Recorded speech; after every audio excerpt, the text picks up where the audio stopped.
The following is a presentation of the Championship Racing Network. Crossed Flags, a racing podcast. It's your midweek fix for racing news and information.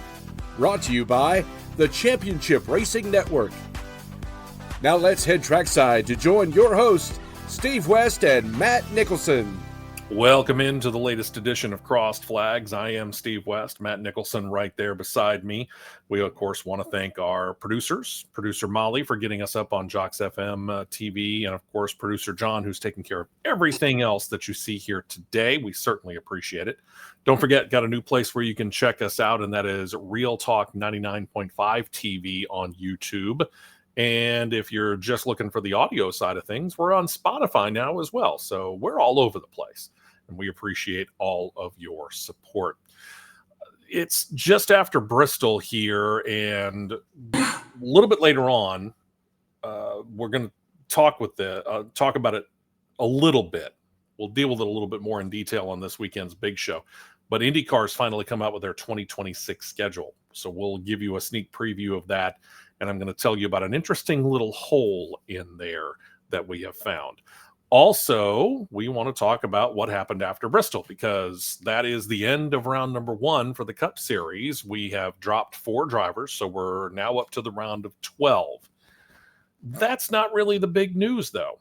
The big news happens to be that we had tire problems, and I'm not talking about Denny Hamlin's tire coming off.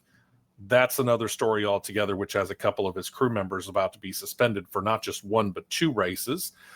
They've deferred that, by the way, which is something you can do within NASCAR rules. So that those crew members are going to be with him this coming weekend, and then they'll take the next 2 weekends off.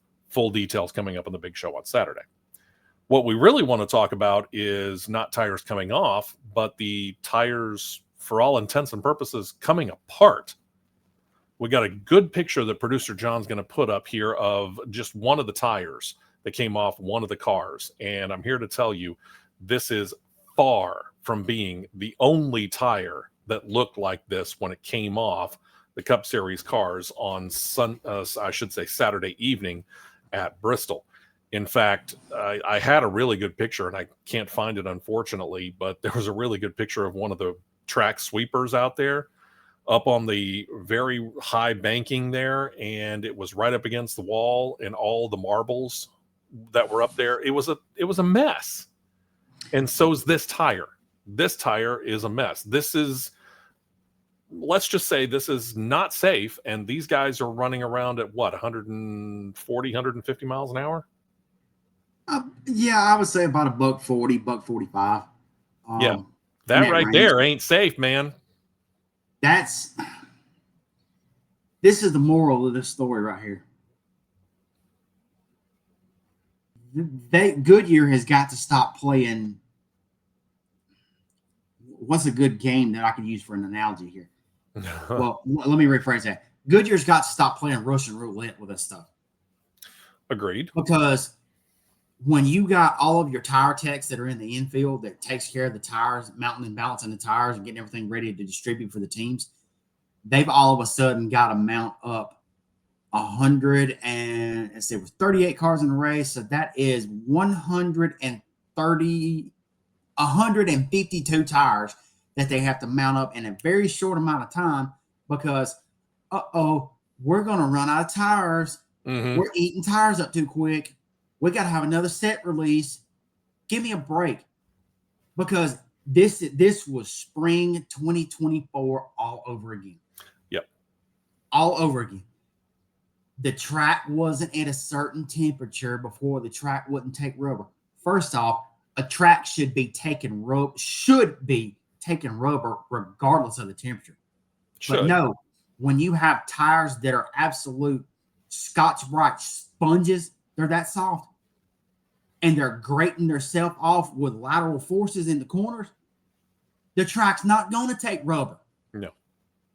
Period. They're not going to take rubber. They got to stop with this because not only did you have not one car, not 2 cars, but I counted 3 cars that caught on fire because of rubber buildup in the rocker panels.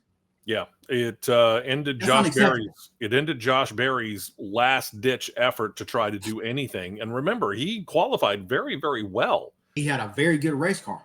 And had a very good race car, and he gets taken out because of rubber buildup in there, and it catches on fire. And you feel for Josh Berry, because two things that were really not of his doing in 2 of the 3 races in round of 16, and all of a sudden Josh Berry's poof, he's gone, and he deserved much better than that based upon the year that he had. But the thing that caught me was, you think about what they were trying to do. So, for example, your performance level, let's say, is here when you've got a brand new set of tires. And what Goodyear and NASCAR was hoping for this is that over the course of a run, you would see it begin to drop down, the performance level, which one would expect. And it did to a certain extent. I mean, you could watch the run for about 40 laps or so, and you would note that they would go from, and I'm just throwing out a number here, let's say a 15.1 second lap, and it would degrade over the first 30 to 35 laps down to about a 16.2, 16.3, somewhere in that area second lap. About a second fall off. Which that's what we expect anyway when it comes to Bristol, because you see that over the course of time. Same thing like Darlington. Cement, like Darlington sandpaper course, very, very rough on the tires. So they are going to lose their ability to hold. We get that. But all of a sudden, once you got to about lap 40, instead of that gradual progression, it just went and dove off. And you got what you saw there with that tire that we were showing you just a moment ago. And suddenly the cords are showing, the tires all but coming apart, and you're toast. And you've got drivers. For example, I was on HBO Max, and I was doing the driver cam from inside the car, which meant you could hear the team radio. Well, as I've noted, I'm following Chase Briscoe. So I'm on Chase Briscoe's driver cam. And Chase Briscoe, right about lap 42 of 2 different runs. So think about that. Same lap into that tire run on 2 different tire runs, is screaming words over the radio that I can't say on regular radio. And I'm not going to say here, because we like to be able to keep it family oriented at least. But he was screaming bloody murder, to put it one way, that he needed tires. And I know he wasn't the only one. Pretty sure that's the understatement of the day right there. But, going from Friday, practicing qualifying on Friday, and you got the same set of tires, apparently, that can run 70, 80 laps and have 3 to 4 tenths fall off. And then you get to a different day and a different ambient temperature. We got a problem. There shouldn't, at the end of the day, there should not be that drastic of a change within 24 hours of, you got tires that are holding up good, everything's all right, and then now you can't even run 40 laps without being able to be outran by someone on foot because you're so slow. Let me ask the question here, and you may or may not know this, but I'm going to throw it out there anyway. How much of this is the fault of Goodyear with this particular tire? How much of this is the fault of NASCAR? Because we have noted that this car it picked up on a weakness of the Gen 6 car, which was the 1.5 mile racetracks, your Charlottes, your Texases, your Vegases, your Kansases, and so on. And Atlanta, to another certain extent, which has made the racing on those tracks so much better. But it did it to the expense of the short track. And the short track racing at Bristol and Martinsville and Richmond has been hurting. And they keep searching around, and NASCAR says, well, we're working with Goodyear. So again, I asked the question, how much of this is NASCAR's fault? How much of this is Goodyear's fault? I'm going to say point blank, they're both equally at fault. 50-50. So about 50-50. They're 50-50. They're both equally at fault because they're trying to throw too many things at the car at one time from people that have not sat in these cars. And it seems that they refuse to listen to the ones that are sitting in the cars and the ones that are turning the wrenches on the cars. And it's one's in one corner going, la, la, la, la, la, I can't hear you. While the other one's in the other corner looking looking like Pac-Man with his mouth open because he's yelling so loud. This is what it needs to happen. Yeah.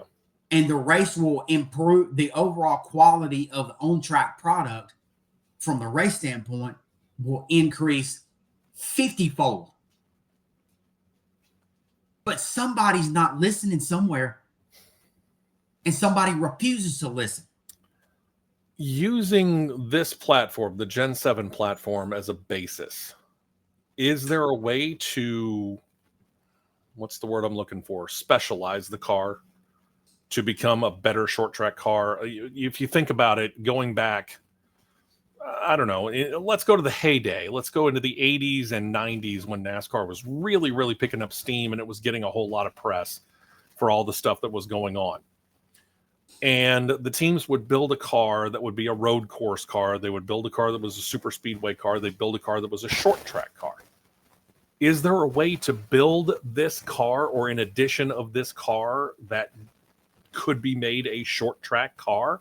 And then they could take another car to the Atlantas and the Talladegas, and maybe even to the Charlotte Rovals? My opinion is pretty simple. And you've heard quite a few people from a mechanic side. You've heard people come from a driving standpoint.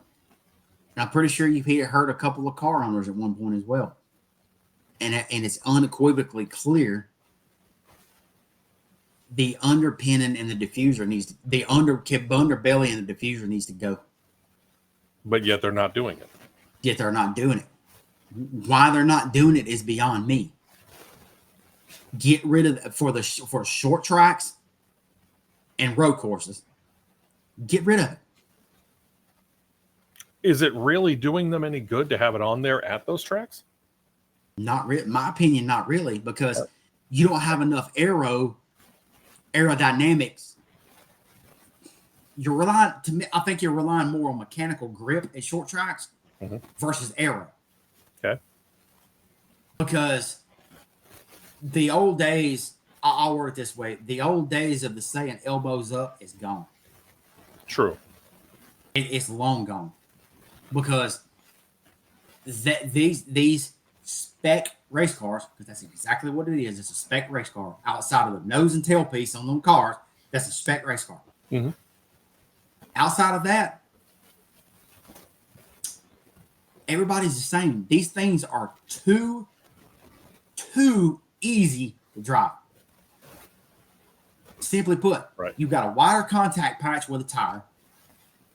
You got a rack and pinion steering, or no, rack and pinion steering is easier to drive. And hear me clearly, because I've driven both ways. A rack and pinion steering on a race car is 10 times easier to drive than an actual manual steering box. Could see that. Way easier. And this is why I'm saying this. Well, there is nobody and no way on the face of this earth that you should be able to tell me when you are at Talladega Super Speedway, you're on a qualifying lap, that you should be able to manhandle and drive a 3,600-pound race car at 185 miles an hour with one hand. And we have seen it. They are doing it. I have photos of still shots in the tri-oval from qualifying to where you could sit there and see their hand is in the gap of the window net and the A-post to seal air off, and they're driving one-handed. Yep. That shouldn't happen. I agree. And I understand that NASCAR is trying to make advancements. Okay, I'm doing my level best to give NASCAR the benefit of the doubt here. But the problem is that, as we have so often noted here, NASCAR loves to do things that end up fixing problems that really aren't problems. They're answering questions that nobody asked, however you wish to put it. So they come out with this new generation car, which is radically different from the Gen 6 car. And it has created more problems than it has solved. You know, typical engineering joke to make sure that you are assured of your job. You go in, you fix these couple of problems, but you make sure that these couple of things are going to eventually go down so that you've still got a job. This is the problem here. We keep having now to go back and fix the problem that really beforehand, it could have used a little bit of tweaking here or there. As we noted, the 1.5 mile races under the Gen 6 car weren't great, but was that car really broken? No. So we changed a car just for the sake of changing a car. To try to be more, I'm going to use the term, in the modern times. But what we really did, and if you want to tell me I'm crazy, tell me I'm crazy. I don't care, because I know I'm right. We basically tried to take the baseline geometry and baseline characteristics of an IMSA car and a V8 supercar and turn it into an oval car. You cannot do that. Yeah, especially not on You a short can't. track. Especially not on a short track. What do you think it would be a good race if you've seen the likes of Will Brown, SVG, and Scott McLaughlin, three prime supercar names, for example? If they was to jump in a supercar and like, oh, we're going to take these supercars to Iowa and let's see what we can do. It's probably not going to be that good, because they build Scott McLaughlin's going to tell you you're stupid because it ain't going to work. Yeah. The V8 supercar wasn't meant to do oval track racing. V8 supercars are like Formula One. It's all road and street courses. Go. So NASCAR, you got a problem. And Goodyear's got a problem because of you, NASCAR. Is Goodyear culpable on this? Absolutely they are. They brought a very temperamental tire to Bristol. And Bristol is a somewhat temperamental track. I get that. But to do that with a tire that we showed you earlier on in this podcast, that's ridiculous. No tire should do that. That's pretty bad. Tire. It's pretty bad. All right. As I said, we're going to go into a full details on our next subject coming up on Saturday during the big show, but we want to give you a preview of what the 2026 IndyCar schedule is going to be for next year. And we're going to show you that right here. It is a 17 race schedule once again, just like it has been the last couple of years. That's a problem. Because, again, look at the last date on there, September 6th. NASCAR is going into November. Formula One's going into November. NHRA is going into November. You see where I'm going with this. Everybody else is kicking off right about the same time. First weekend of March, maybe a little bit earlier, but not by much. We're all kicking off somewhere in February or March of 2026, right? Perfect. Great. Wonderful. Happy to be there. Problem is you're ending in September. You've got an easy 2 months, if not 3, past Labor Day weekend where you could still be running. So that's problem number 1. I don't know as this is necessarily a problem. I am less of a fan of it than you are. You said you really didn't have a problem with it. We have indeed split Talladega and Barber. They're about a month apart now. Of all the problems that I've got with this schedule, that's like number 20 on a list of 50 of all the things, bullet points that I could talk about. But I did find out something interesting. I want you to go down there to the end of the second line and the beginning of the third line. You notice that gap between the 19th of July and August 9th? If you look at the Formula One schedule for 2026, that area right there is when they're in their break. Mm-hmm. If you look at the NASCAR schedule of the Cup, what will be the O'Reilly Auto Parts Series and the Craftsman Truck Series, they also have the first weekend in August off. Mm-hmm. So none of the 3 major, I didn't look up the NHRA, but none of the 3 major road and street course and oval track series, let's put it that way, are racing on the first weekend of August. That's an interesting little hole, isn't it? It is an interesting hole, and you know there's another hole, another pretty sizable hole I see too in between 29th of March and the 19th of April. That's 2 solid weeks, right at 3. It is, and then you got from April 19th to May the 9th. That's about another 3 weeks. Mm-hmm.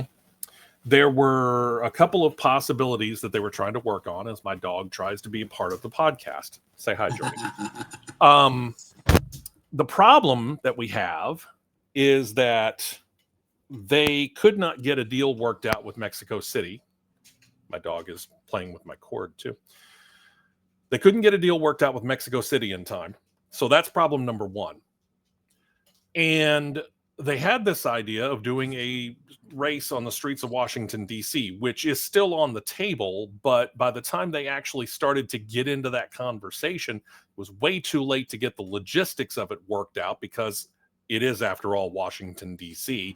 It is the nation's capital. You've got the president who lives there, and you got to figure out what, kind of street course layout you're going to put. Sure. That would not interfere with what, in this case, President Donald Trump might be trying to do. So there are just way too many things that you got to work out there. So the logistics were too tight. So they couldn't work out a deal with Mexico City, couldn't work out a deal with Washington, D.C. And that's why you have those two big gaps that early in the season, whereas you have the first 3 weeks of the season, they're running consecutively and doing a pretty good amount of traveling too, because they're going to start in St. Petersburg and then go all the way out to Phoenix. And then over to race 3, Arlington, over to Phoenix, and back over to Arlington. Yeah. So it's, again, do you own a globe? But that's, of all the things that I'm worried about, the thing that catches me about this schedule is just that they seem stuck in this 17 race rut. And with as popular as IndyCar is becoming, and I get it, leave them wanting more, right? That's what they always say. If you want to make sure that they come back, leave them wanting more. Sure. I don't think adding 3 races over the court and getting you into October on a regular basis. I'm not telling you to do even what Formula One's doing. I think you could handle 20 to 25 races a year. I think IndyCar could easily handle 20 to 25 races a year. But in my mind, their biggest problem is the fact that their season ends in September, and in early September at that. This needs to be a series that, as they grow in popularity, especially with the fact that they have that rock solid deal with Fox that has them on the main network every single race, why aren't you running more races? That's a good question. And that's what we get to dive into a little bit more when it comes to the big show this weekend, because in reading some of the commentary from people that you can tell are avid IndyCar people, they're wondering why we're not going back up into the Northeast. There's no Watkins Glen up there. There's no Iowa there. There's no, for example, Pocono or anything really. I'll take you from Richmond north. I mean, if you think about it. If you take away Toronto or Markham, that's the only thing that's in the northeastern part of the continent. Yeah, that's it. Everything is southern out west. Yeah, which is questionable at best, because IndyCar used to be pretty solidly geographically spaced out. Oh, sure. Yeah. Now it's like, what are we doing? Indianapolis is a base, and you radiate it out in all directions up to Detroit and all the, it used to be the Southeast was the weak part. And then all of a sudden they had the streets of St. Petersburg. Now we got St. Petersburg, we got Barber, and we've got Nashville. Yeah. And that now is at the expense of everything from basically Virginia up into New England. Yeah. And then because the reason I know right offhand, that's going to be a Saturday. I'm hoping that Nashville races on a Saturday night, because I did find out that it is on a Saturday night. Good, because the reason I know that, because July 20th, that's wife's birthday, and I know it already falls on a Sunday next year, so I had my math done right there. Yeah. But I did find out, number one, that it is a night race. I did find out why. It's because Fox also has the rights to the World Cup final, and guess what happens earlier on in that day? The World Cup final. They're going to go World Cup final right into the IndyCar race. I think that'll be a good bump for them. For sure. I think it will, yeah, because you've got a bunch of people in the United States who, if they're interested in soccer, they're probably interested in open wheel racing in the form of Formula One, and may not be all that exposed, if you want to put it that way, to IndyCar. So this gives them a chance to see it. Yeah, it really does, because if you didn't have that race at night in the southeastern United States in July, you're going to have a lot of people standing on hell's doorstep. You know it. Yeah. People that would be exploding, that already will be sweating because it's the middle of July anyway, even if it is at night. So they're already going to be sweating, but you don't want them coming out looking like what just pulled out of a pot at Red Lobster after they got done steaming it. It's true. So, like I said, we'll go into this full in-depth, give you the details of dates and everything that we can know coming up on the big show this Saturday. And we are back to our regular time and back to our regular full 2 hours as well. It is truly the big show, 9 a.m. Eastern, 8 a.m. Central on Saturday morning, be it here on CRN Live on YouTube or whether you're on our flagship station of the Championship Racing Network. Crossed Flags. Join us then on behalf of producers Molly and John, and on behalf of my co-host Matt. We thank you for checking us out on all the different places that you can. Comment, subscribe below whatever YouTube page you happen to be on, since we're now on 3 different ones, and we appreciate you doing that. Don't forget about us being on Spotify as well. Expose us to some of the people that you think may not know about us but would like to hear us. We'd love to have them be a part of it as well. And we will talk to you Saturday morning, again, 9 a.m. Eastern, 8 a.m. Central Time. Until then, we'll talk to you soon.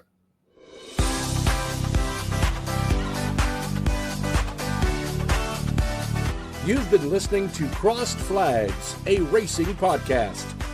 For more content like this, subscribe to CRN Live on YouTube, and you'll be set to catch the 2-hour live show every Saturday morning at 9 Eastern, 8 Central.